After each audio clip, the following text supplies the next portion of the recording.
A state Senate panel has approved a bill to block gender-affirming care for transgender people under the age of 18. News 8's government reporter Garrett Bergquist was at this morning's hearing.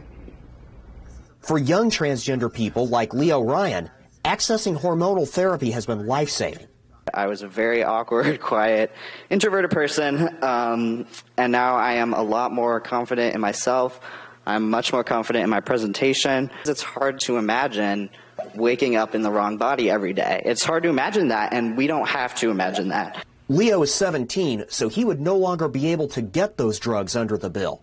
It also would block surgical procedures. Doctors from Riley Children's Hospital say no such surgeries take place for minors. The bill's supporters say they want to protect children from irreversible damage. Luca Hines says she regrets her efforts to transition. My vocal cords ache, my breasts are gone, and I will never know if I will be able to carry a child because there's a good possibility I'm sterile.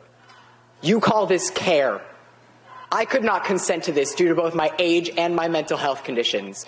According to the 2015 U.S. Transgender Survey, about 8% of transgender people stop treatment at some point, usually due to outside pressure.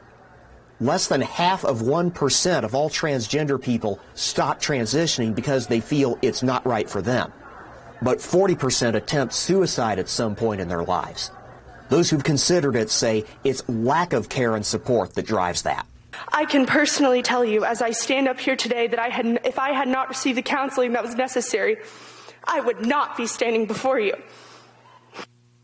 I would have been another statistic to you.